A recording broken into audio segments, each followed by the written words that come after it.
শরীয়তপুরের নড়িয়ায় আধিপত্য বিস্তারকে কেন্দ্র করে উপজেলা যুবদলের যুগ্ম সাধারণ সম্পাদক মতিউর রহমান সাগর ও তার কর্মীদের ওপর হামলার ঘটনা ঘটেছে।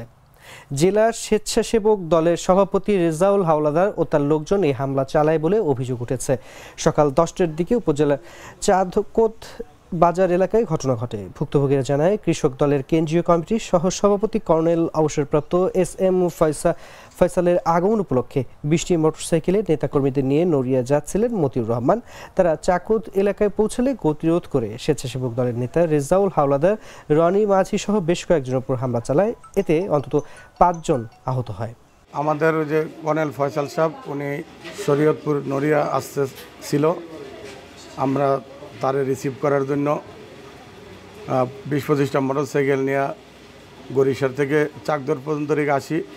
এর মধ্যে রনিমাদি আর রেজাউল হাওলাদার ওরা বহিরাগত কিছু লোকজন নিয়ে এবং সুবিধাবাদী বিএনপি দলের কিছু লোকজন নিয়ে আইসা আমাদেরকে এলোপাতারি হামলা করে। আমরা চাকদর কাছাকাছি চলে আসি। এক পর্যায়ে আসার পরে রনিমাঝি, তারপরে সে আইসা তরফ থেকে তাৎক্ষণিকভাবে হুন্ডার ব্রেক করাইছে। মতিউর রহমান সাগরের গাড়ি থামাইছে। থামানোর পরে লোকজন তারা জড়ো করে তাদের লোকজন নিয়ে তার উপর অতিরিক্তভাবে হামলা শুরু করছে। আমরা সাগরের উদ্ধার করতে গিয়ে আমরা জখম হয়েছি। আমি ওই মোড়ের ওইখানে আর কি ভিডিও করতেছিলাম, পিছনে সামনে আইসা। তো ভিডিও করার পরে ওনারা তো সামনে চলে গেছে। আমি ওই পিছনে বাইক স্টার্ট করে যাইতে যাইতে দেখি যে সামনে বাইক আটকে, তারপরে অতর্কিতভাবে ঘুষাঘুষি শুরু করে দিয়েছে।